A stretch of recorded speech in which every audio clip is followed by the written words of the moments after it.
മനസ്സിലായില്ലേ? നമ്മുടെ കാര്യം തന്നെ ഉസ്താദിനോട് വന്ന് പറയും, ലത്തീഫ് ചാക്കി സപ്പോർട്ട് ചെയ്തിട്ട് പറയും, ലത്തീഫ് ചാക്കി എതിരായിട്ട് ഉസ്താദിനോടൊന്ന് പറയും. ഉസ്താദിന്റെ കുറ്റം ലത്തീഫ് ചാടത്ത് പറയും. ഒരേ ഒരാള്, ഉദാഹരണം പറഞ്ഞാണ്, ഉദാഹരണം അങ്ങനെ പറയുന്നില്ല, ഉദാഹരണം പറയാണ്. പള്ളിയിലെ പ്രസിഡന്റിനോട് പോയിട്ട് ഉസ്താദിനെ കുറ്റം പറയും. നിങ്ങളെ കുറിച്ച് നിങ്ങളുടെ ഇമാമ് വളരെ മോശമായിട്ടാണല്ലോ പറയുന്നത്. നല്ല മനുഷ്യനായിരിക്കും, ഉസ്താദിനൊക്കെ എപ്പോഴും അത് രാവിലെ കട്ടൻ ചായക്കോ ചേർന്നിരുന്ന് കുടിക്കും, ബിസ്ക്കറ്റൊക്കെ തിന്നുന്ന മനുഷ്യനാണ്. എന്നിട്ട് പോയിട്ട് പിത്തിനെ പറഞ്ഞു കൊടുക്കും. ലത്തീഫ് ചാടേന്ന് ഇവിടെ വന്ന് തിന്നിട്ട് ഇവിടെ വന്നിട്ട് പറയും, ഉസ്താദ് നിങ്ങളെ കുറിച്ച് ലത്തീഫ് ചാട മോശമായിട്ട് പറയുന്ന, അടുത്ത മാസം നിങ്ങളെ മാറ്റുമെന്നാ തോന്നുന്നത്, സംഭവം കണ്ടിട്ട് അങ്ങനെയാണ്, നിങ്ങളെ എവിടുന്ന് വണ്ടി വിടാൻ തീരുമാനിച്ചിട്ടാണ്. എൻ്റെ അടുത്ത് അങ്ങനെ സംസാരിച്ചിരുന്നത്. ഇത് രണ്ടുപേരും ഇതൊന്നും അറിയുന്നില്ല സംഭവം. എന്നാ ഒരാളാണ് പ്രചരിപ്പിക്കുന്ന എങ്ങനെ,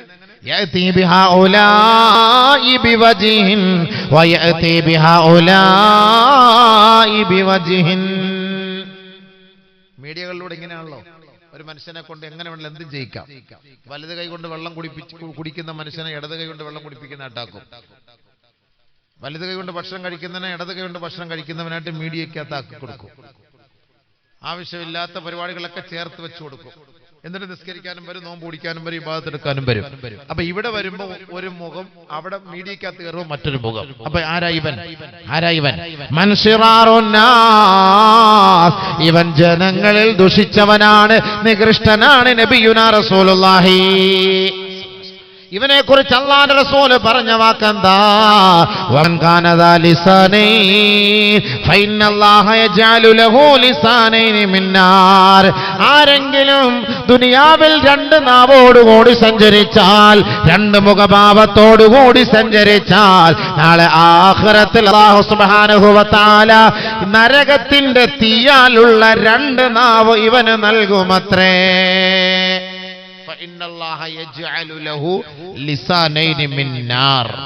നരകത്തിന്റെ രണ്ട് നാവ്, നരകത്തിന്റെ രണ്ട് നാവ് അല്ലാഹു തആല ഇവന് നൽകും.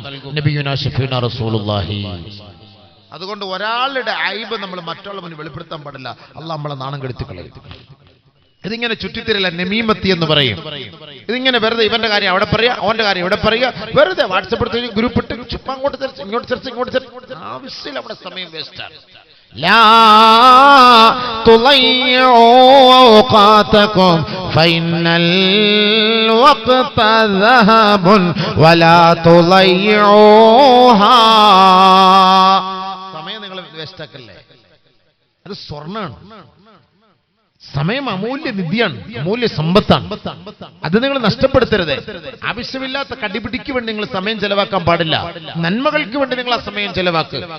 ഇതൊക്കെ നാളെ ആഖിറത്തിൽ അല്ലാഹുവിന്റെ മുന്നിൽ ഇതിന് ചോദ്യമുണ്ടാകും. നിങ്ങൾ ആവശ്യമില്ലാത്ത ചർച്ചയ്ക്ക് വേണ്ടി, തർക്കങ്ങൾക്ക് വേണ്ടിയും നിങ്ങൾ ഇതിനു വേണ്ടി പരിശ്രമിച്ചാൽ തീർച്ച നാളെ ആഖിറത്തിൽ അതിന്റെ നഷ്ടമുണ്ടാകും. നബിയുനാ ശഫീഉനാ റസൂലുള്ളാഹി സ്വല്ലല്ലാഹു അലൈഹി വസല്ലമ തങ്ങൾ പറയുകയാ, അന സഈമുൻ ബിബൈത്തിൻ ഫീ റബളിൽ ജന്ന. സ്വർഗത്തിന്റെ കൊട്ടാരം കൊണ്ട്, സ്വർഗത്തിന്റെ പൂമുഖത്ത് ഞാൻ ഇതാ ഒരു ഭവനം കൊണ്ട് ഞാൻ വാഗ്ദാനം ചെയ്യുകയാ. ഏ ഉമ്മത്തികളെ, നിങ്ങൾക്ക് സ്വർഗലോകത്തൊരു കൊട്ടാരം വേണമോ? ആ കൊട്ടാരം നിങ്ങൾക്ക് നൽകാമെന്ന് ഞാൻ ഇതാ ഉറപ്പ് നൽകുകയാണ്. ഫീ റബളിൽ ജന്ന. അത് സ്വർഗത്തിന്റെ പൂമുഖത്താണ്, സ്വർഗത്തിന്റെ പൂമുഖത്താണ്. ആദരവായ റസൂലുള്ളാഹി സ്വല്ലല്ലാഹു അലൈഹി വസല്ലമ തങ്ങൾ പറഞ്ഞപ്പോ, ആർക്കാണ് ഹബീബേ ഈ സ്വർഗത്തിന്റെ കൊട്ടാരവുമായി അങ്ങ് സാക്ഷ്യം വഹിക്കുന്നത്? ആർക്ക് വേണ്ടിയാണ് നബിയേ? അല്ലാഹുവിന്റെ റസൂൽ പറയുകയാണ്, ലിമൻ തറക്കൽ മിറാ വഇൻ കാന മുഹിഖാ. സത്യമാണ് നീ പറയുന്നതെങ്കിൽ പോലും തർക്ക വിതർക്കങ്ങൾ ഒഴിവാക്കണമേ, തർക്കങ്ങൾ ഒഴിവാക്കണമേ.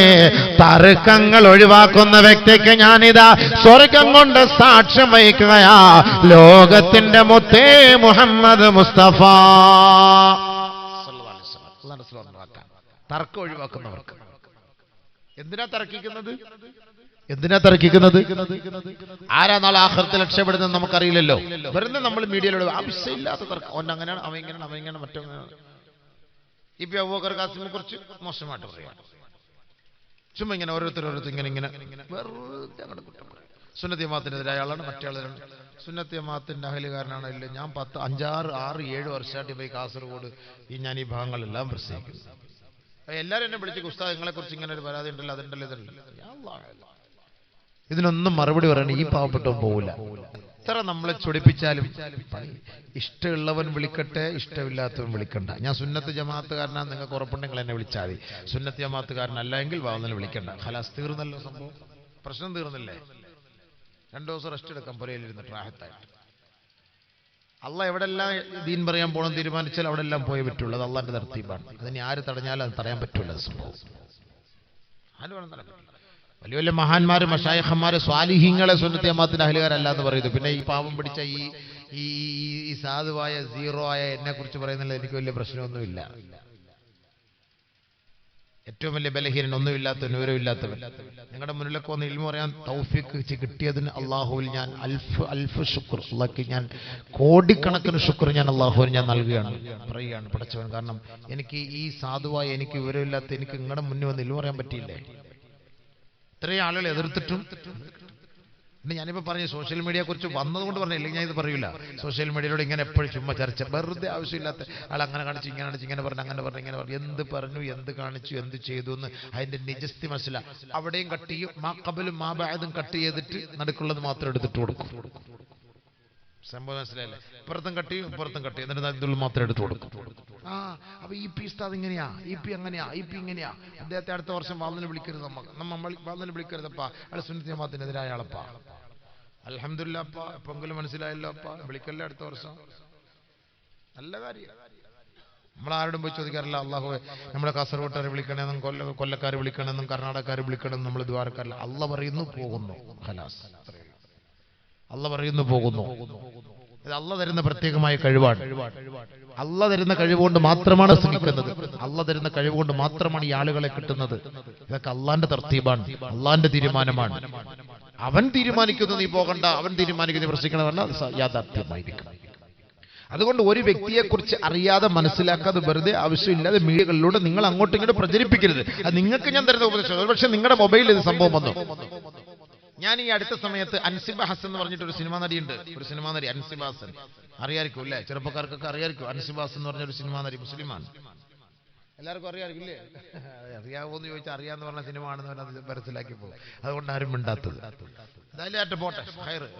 അതൊന്നും വലിയ കാര്യമില്ലപ്പാ. അതിനകത്ത് ഇപ്പം എന്താ, നമ്മളിപ്പോൾ എപ്പോഴും വാർത്തകളൊക്കെ നോക്കുന്നത്, നമുക്കിപ്പോൾ ഓരോ വ്യക്തിയുടെ പേര് പറയുന്നുണ്ട്. ഇപ്പം ഞാനിപ്പോൾ നിങ്ങളുടെ മുന്നിൽ കുറേ ഭാവന ഷൂട്ടിങ് കഴിഞ്ഞ് പോയപ്പോൾ ഭാവനയെ പീഡിപ്പിക്കാൻ ശ്രമിച്ചു എന്ന് പറഞ്ഞ് പത്രത്തിൽ വന്നു. അത് നോക്കുമ്പോൾ ഇതൊക്കെ വാർത്തയല്ലേ? ഇത് വാർത്ത മനസ്സിലാക്കിയെങ്കിൽ നമുക്ക് അടുത്ത് പ്രസംഗിക്കാൻ പറ്റുള്ളൂ. ഇതൊക്കെ ഓരോ കാര്യങ്ങൾ മനസ്സിലാക്കണ്ടേ? ഇന്നത്തെ സാഹചര്യങ്ങൾ മനസ്സിലാക്കിക്കൊണ്ട് നമ്മൾ പ്രസംഗിക്കാൻ ഇതൊക്കെ നോക്കുന്നുണ്ട്. അതൊന്നും ഒരു പ്രശ്നമാക്കണ്ട, അതൊന്നും ഒരു വിഷയമല്ല. നമ്മൾ സൂക്ഷിക്കുക, അത്രയേ ഉള്ളൂ. അപ്പൊ ഈ അൻസിബ ഹസനെതിരെ ഞാൻ ഈ കാസർഗോഡ് തന്നെ ഞാൻ എതിർത്ത് പ്രസംഗിച്ചു. ഞാൻ ബന്ദിയോട് വന്നപ്പോൾ ഞാൻ പ്രസംഗിച്ചു, നരകത്തെ നിഷേധിച്ചു എന്ന് പറഞ്ഞിട്ടൊരു പോസ്റ്റ് കണ്ടിട്ട്, ഇതേപോലെ മീഡിയയിൽ കണ്ടിട്ട് ഞാൻ അവളെ വിമർശിച്ചു പ്രസംഗിച്ചു. നരകത്തിനെ നിഷേധിക്കുന്നവളാണ്, നരകത്തെ എതിർക്കുന്നവളാണ്, ആ മുസ്ലിമായ ആ സിനിമാ നടി നരകത്തെ എതിർക്കുന്നവളാണ് എന്ന ഒരു പോസ്റ്റ് കണ്ടപ്പോൾ എനിക്ക് വലിയ വിഷമായി പോയി. ആരാ പറഞ്ഞത് നരകത്തിൽ പിന്നെ സിനിമ നടിക്കുന്നവർ നരകത്തിൽ പോകുന്ന ആരാ പറഞ്ഞതെന്നൊക്കെ ഉള്ള ഒരു തലക്കെട്ടില്, അങ്ങനെ ഒരു എഡിങ്ങിൽ ഒരു പോസ്റ്റ് വന്നപ്പോൾ എനിക്ക് വിഷമായി പോയി. ഞാൻ അതിന്റെ നിജസ്ഥിതി മനസ്സിലാക്കാതെ കണ്ട് വളരെ ശക്തമായി ഞാൻ അതിനെക്കുറിച്ച് പ്രതികരിച്ചു. ഞാൻ ഈ ബന്ദിയോട് അടുത്ത സമയത്ത്, അടുക്കും ബന്ദിയോട് കഴിഞ്ഞ 5-6 മാസത്തിന് മുമ്പ് പ്രസംഗിക്കാൻ വന്നപ്പോൾ ഞാൻ അവിടെ വളരെ ഗൗരവത്തോട് പറഞ്ഞപ്പോൾ എന്തോ ഞാൻ അതിരുവിട്ട് അങ്ങോട്ട് പറഞ്ഞുപോയി. ഞാൻ പിന്നീട് അത് എന്റെ സുഹൃത്തുക്കൾ അത് കട്ട് ചെയ്തിട്ട് എനിക്ക് അയച്ചു തന്നപ്പോൾ ഞാനത് കേട്ടപ്പോഴാണ് പടച്ചോൻ ഇത്രയ്ക്കും ഗൗരവത്തോടു കൂടിയാണ് ഞാൻ പറഞ്ഞത്. നരകത്തെ കുറിച്ച് അത്രയ്ക്ക് കട്ടിക്ക് പറഞ്ഞുപോയി. എന്തായാലും അവളുടെ മനസ്സിൽ അതൊരു മാറ്റം ഉണ്ടാക്കി. അവൾ എന്നെ വിളിച്ചു. കഴിഞ്ഞ ഡിസംബർ 31-ാം തീയതി എന്നെ വിളിച്ചു. അവളും വിളിച്ചു. അദ്ദേഹത്തെ അവളുടെ സഹോദരൻ എന്ന പേരിൽ ഒരാളെന്നെ വിളിച്ചു. എന്നെ വിളിച്ചിട്ട് പറഞ്ഞു, എനിക്കാണ് സംഭവം, നിങ്ങൾ ഏതടിസ്ഥാനത്തിൽ ഇങ്ങനെ സംസാരിച്ചത്, അങ്ങനെ ഇങ്ങനെ ചോദിച്ചു. അപ്പൊ അവളും എന്നെ വിളിച്ചിട്ട് പറഞ്ഞു, ഉസ്താദ് ഞാൻ അങ്ങനെ സംസാരിച്ചിട്ടേ ഇല്ല, റബ്ബിനാണ് സത്യം, ആണായിട്ട് പറയും, റബ്ബിനാണ് സത്യം, ഞാൻ അങ്ങനെ പറയാം. ഞാനൊരു ഖുർആൻ ഞാൻ പഠിച്ചവളാണ്, ഞാൻ ഖുർആൻ പഠിച്ചിട്ട് ഞാൻ അതിൽ ഫസ്റ്റ് റാങ്ക് വാങ്ങിയവളാണ്, ഞാൻ ആഖിറത്തെ പേടിക്കുന്നവളാണ്, മരണത്തെ പേടിക്കുന്നവളാണ്, നരകത്തെ ഭയപ്പെടുന്നവളാണ്, ഞാൻ മുസ്ലിമായി ജീവിച്ച് മുസ്ലിമായി മരിക്കാൻ ഞാൻ ആഗ്രഹിക്കുന്നവളാണ് എന്ന് കുറേ കാര്യങ്ങൾ എന്നോട് പറഞ്ഞു. അപ്പൊ ഞാൻ പറഞ്ഞു, ഞാൻ ഇങ്ങനെ പത്രത്തിൽ ഇങ്ങനെ മീഡിയയിൽ കണ്ടപ്പോൾ ഞാൻ പറഞ്ഞു, ഇതാണ് നീ പൊരുത്തപ്പെട്ടവരെ, ഞാൻ ഇൻഷാ അല്ലാഹ് ഇന്ന് തന്നെ ഞാനത് മാറ്റി പറഞ്ഞേക്കാം. ഞാൻ ഡിസംബർ 31-ാം തീയതി എനിക്ക് കോഴിക്കോടായിരുന്നു പ്രസംഗം, ഞാൻ അന്ന് അവിടെ പ്രസംഗിച്ചത്. പിന്നെ പല സ്ഥലങ്ങളിലും ഞാൻ പ്രസംഗിച്ചു. കാരണം നിരപരാധിത്വം നമ്മൾ പറഞ്ഞു, കാരണം നമ്മുടെ ഭാഗത്ത് നിന്ന് വന്നുപോയ അപാകതയാണ്. നാളെ ആഖിറത്തിൽ നമ്മൾ പിടിച്ചു നിർത്തപ്പെടും. അതുകൊണ്ട് ഞാൻ അവൾക്ക് വേണ്ടി ഞാൻ മാറ്റി പറയാം, എന്റെ ഭാഗത്ത് നിന്ന് വന്ന വീഴ്ചയാണ്, ഇനി ഞാൻ ഒരിക്കലും അങ്ങനെ സംസാരിക്കും. അതോടുകൂടി ഞാൻ ഒരു തീരുമാനം എടുത്തു, ഈ മീഡിയയിൽ കാണുന്നത് നമ്മൾ ഇനി പറയാൻ പാടില്ല, പ്രസംഗിക്കാൻ പാടില്ല. ചിലപ്പോൾ ആവശ്യമില്ലാത്തതായിരിക്കും. എന്റെ എതിരാളികൾ എനിക്കെതിരെ എന്തെങ്കിലുമൊക്കെ പോസ്റ്റ് ചെയ്യും, അതെടുത്ത് വെച്ചിട്ട് ഒന്നും അറിയാതെ സംസാരിക്കും. അങ്ങനെ സംസാരിക്കും.